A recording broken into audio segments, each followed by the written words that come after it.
Christine, congratulations on finishing your book. I make sure I've got it right. The title is Big Data, Little Data, No Data. And it's about digital scholarship.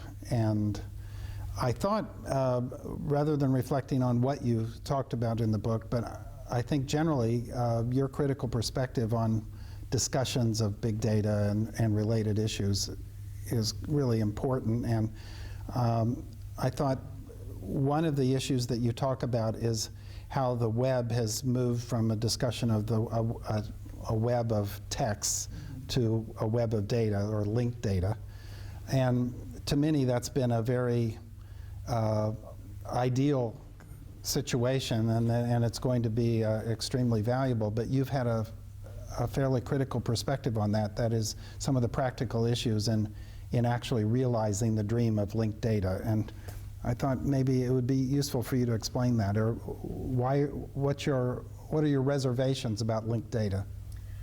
Well, linked data is sort of key to this whole idea of the Internet of Things and to better access to research data, whether it's in sciences, social sciences, or humanities.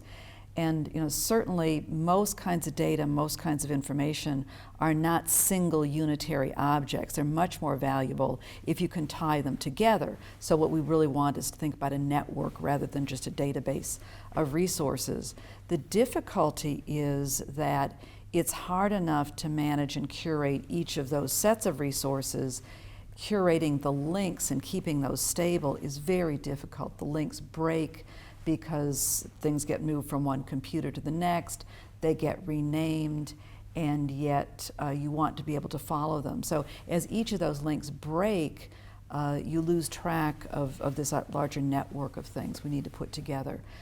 So thinking about deciding what to keep for the long term is a process of keeping individual repositories, but also maintaining a very rich, complicated web. And nobody really understands how to get persistent identification in ways that you can keep persistent links going as well.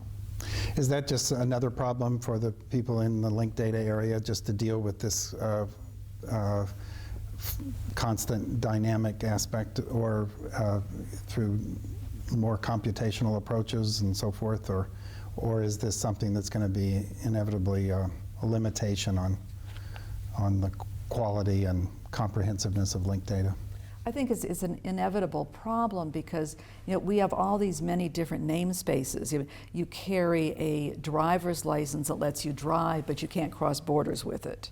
You have a passport, you can cross borders, but you can't use it to drive. And neither of those will let you buy something at Sainsbury's, for example. So we have all of these different namespaces and different identities, and they're each maintained individually for its own purposes. And the people maintaining those individual ones don't even know what those things are linked to.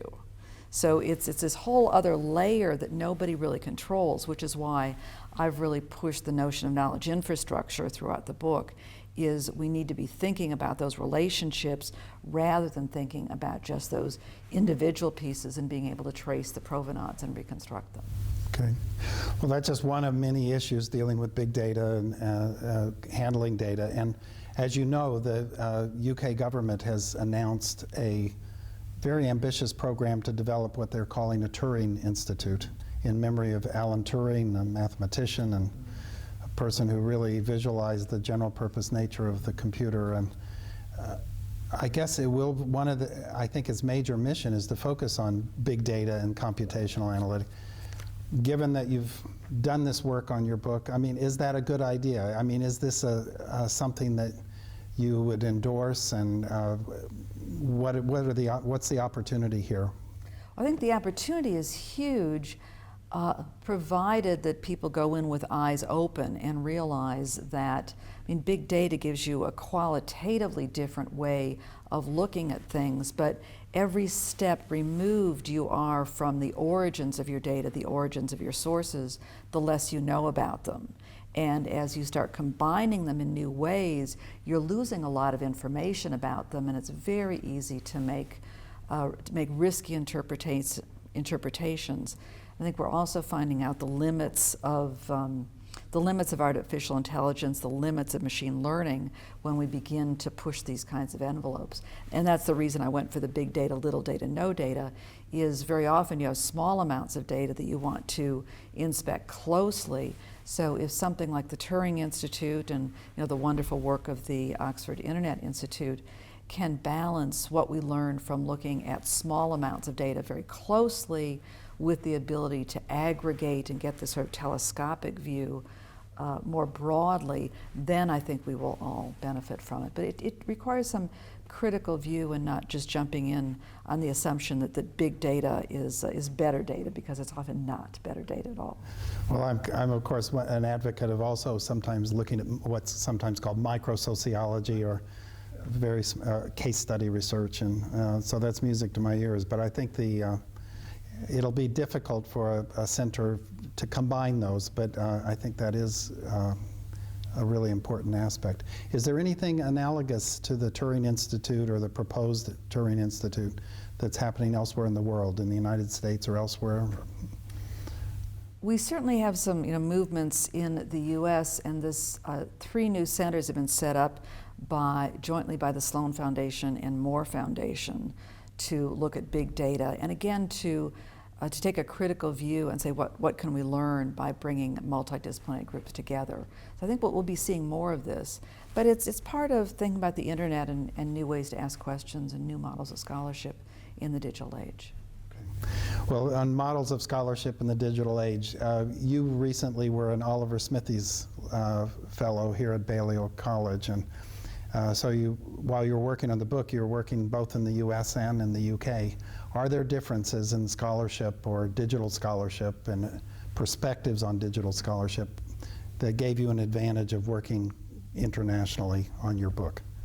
Absolutely, and Balliol was the ideal home, Balliol and the Internet Institute and the eResearch Center, because the college system here mixes people up in ways you just don't get them around the table in the U.S. And we push multidisciplinary scholarship, but we don't have lunch together every day. You don't have a physicist on one side and a Dante scholar on the other and a Buddhist philologist across the table from you.